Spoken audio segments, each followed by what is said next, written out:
Hello everyone, in this video we're going to draw a panda. Start by drawing a circle as a guide for the head.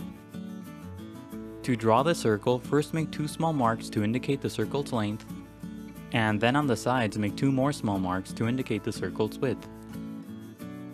Then connect the marks using curved lines to finish the shape of the circle. Sketch lightly at first so that it's easy to erase if you make a mistake. Also, pause the video to draw at your own pace.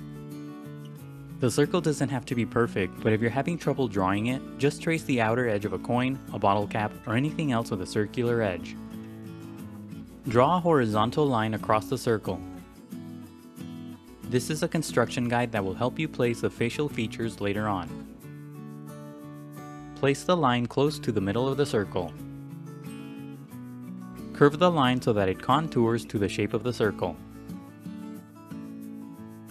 On top of the horizontal guide, draw a short vertical line for another construction guide. Now draw a small circle on the bottom half of the head as a guide for the muzzle. Pay attention to the size of this circle in relation to the rest of the head. The bottom edge of this circle should be outside the bottom edge of the head circle.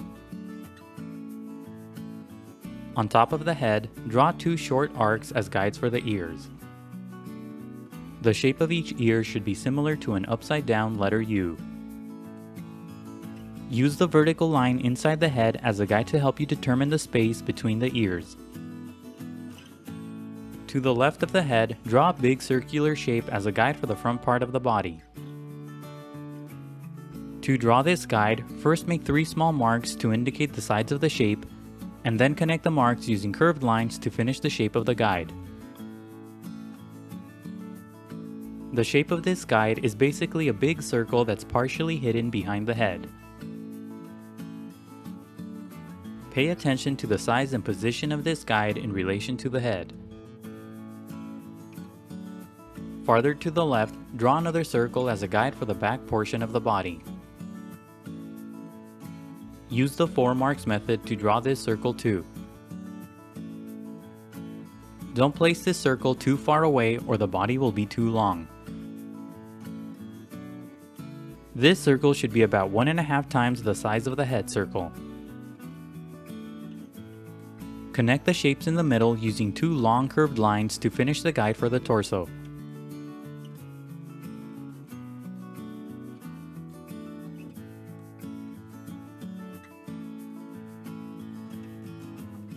Under the front part of the body, draw 2 angled lines as guides for the front legs.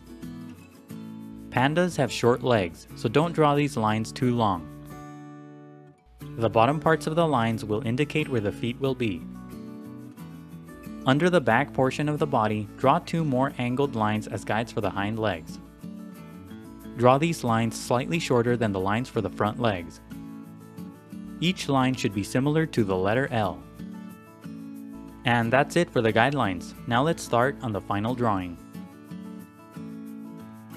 Inside the head, on top of the horizontal construction guide, lightly sketch 2 small circles for the eyes. Use the vertical line as a guide to help you determine the space between the eyes. Draw the eyes very small in relation to the rest of the head. When you get the size and position of the eyes right, darken the shapes. As you darken the shapes, make the sides pointier for the corners of the eyes. The eye on the right should be a bit smaller than the eye on the left because the head is slightly turned. Draw a short curved line above each eye for the eyelids.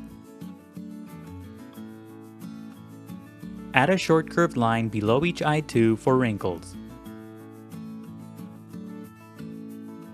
Inside the eyes, draw tiny circles for highlights. In the middle of each eye, draw a big dot for the pupils.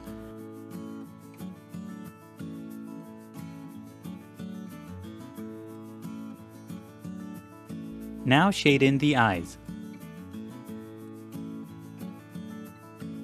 Don't overlap the tiny highlight circles as you shade the eyes.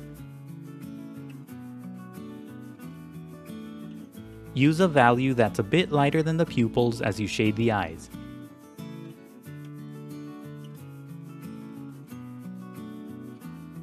Inside the small circle near the bottom, lightly sketch a small triangle for the nose. Pay attention to the size and position of this shape in relation to the small circle. When you get the size and position of this shape right, darken the lines. Use a wavy line as you darken the top part of the nose. The top corners of the nose should point toward the eyes. Make the bottom part of the nose rounder as you darken the shape. Inside the nose, on the sides, draw two short curved lines for the nostrils. Draw these lines closer together at the bottom.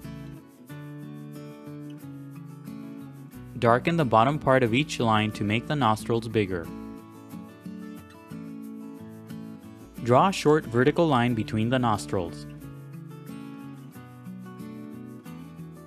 Below the nose, draw a line that curves to the right for the first part of the mouth. Darken the right edge of the small initial circle to create part of the muzzle.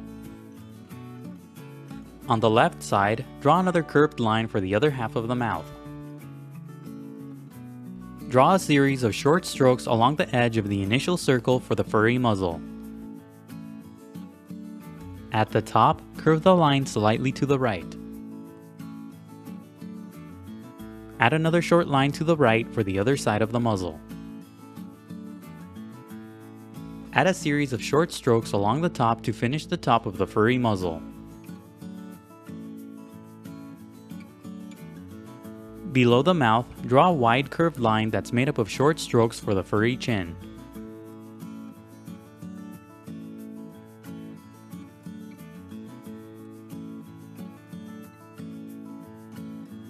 Now use the arc on the top left side of the head as a guide to draw the first ear. Draw a series of short strokes along the path of the arc to create the shape of the furry ear. Within the arc, draw a small shape that's made up of short strokes for the furry ear opening. Now use the arc on the right as a guide to draw the other ear the same way. Darken the path of the arc using a series of short strokes for the fur. Inside the arc, draw more short strokes for the furry ear opening. Now use the main circle as a guide to draw the rest of the head. Draw a series of short strokes along the path of the circle to create the shape of the furry head. Make the left side of the head slightly wider than the initial circle. Change the orientation of the strokes as you follow the path of the circle. The strokes near the middle should have a horizontal orientation, and the strokes at the bottom should be vertical. Keep the strokes short so that the fur won't be too long. Make the right side of the head slightly wider than the initial circle too. Use the second line from the right that's under the body as a guide to draw the first front leg. First, lightly sketch the shape of the leg around the guideline. The shape should be wide, so don't draw the edges of the leg too close to the guideline. At the bottom, curve the shape to the right along the path of the guide to create the foot. When you get the shape of the leg and foot right, darken the lines. Use short strokes as you darken the sides of the leg to create a furry texture. The shape of the leg should be slightly wider at the top than at the bottom.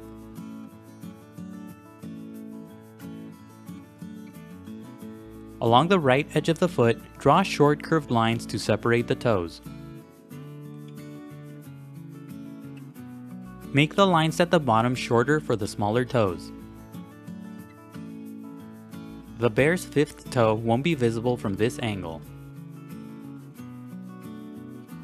Now use the angled line on the right as a guide to draw the other front leg the same way. First, lightly sketch the shape of the leg around the guideline. Make the top part of the leg wide and the bottom narrow. At the bottom, curve the shape to the right along the guideline to create the foot. When you get the shape right, darken the lines. Use short strokes as you darken the sides of the leg to create a furry texture.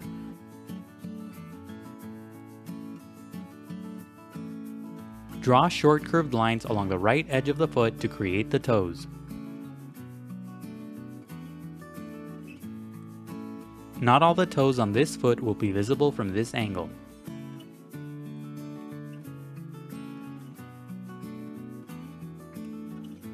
Now use the angled line on the far left side as a guide to draw the first hind leg. Just like before, first lightly sketch the shape of the leg around the guideline. Make the top part of the leg wide and the bottom narrow. Curve the shape at the bottom to create the foot. When you get the shape of the leg right, darken the lines using short strokes to create a furry texture. Keep the strokes short so that the fur isn't too long.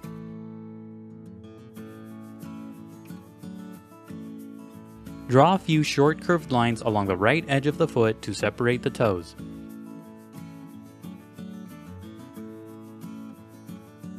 Draw a few short strokes where the leg meets the foot.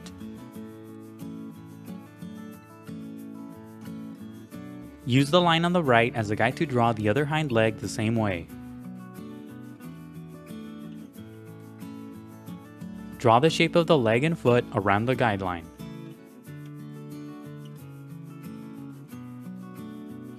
Sketch lightly at first and only darken the lines when you get the shape right.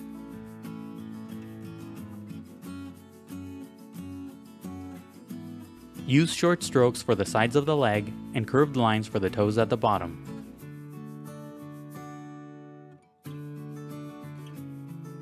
Now use the remaining shapes and lines as guides to draw the rest of the body. Simply darken the outer edges of the guides to create the shape of the body. Use a series of short strokes as you darken the guides to create a furry texture.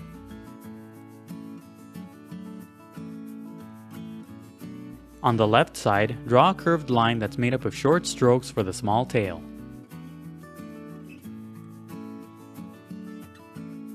Use slightly longer strokes as you darken the underside of the body for the longer fur found there.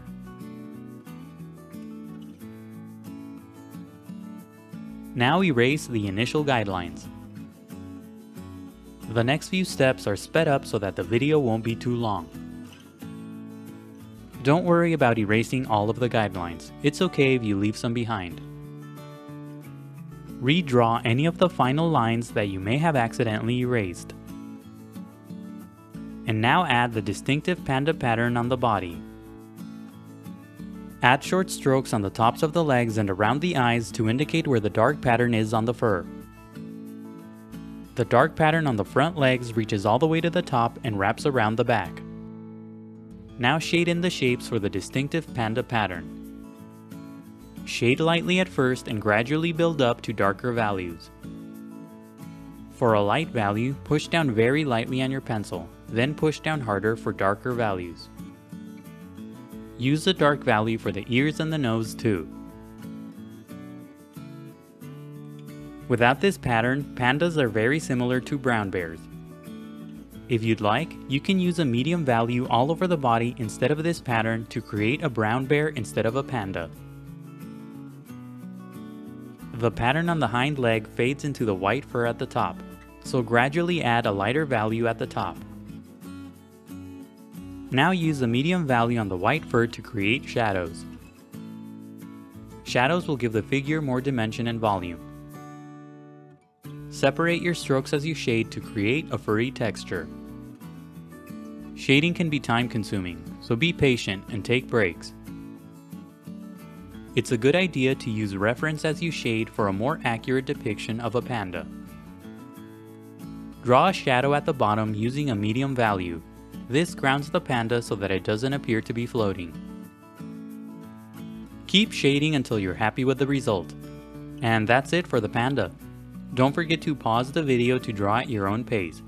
Also, please visit howtodrawanimals.com where every step of this tutorial is broken down into an individual image. That's how, and then the number 2, then drawanimals.com. If you enjoyed the video, please leave a like and a comment. Also subscribe for more videos in the future. Thank you for watching, and until next time, keep drawing.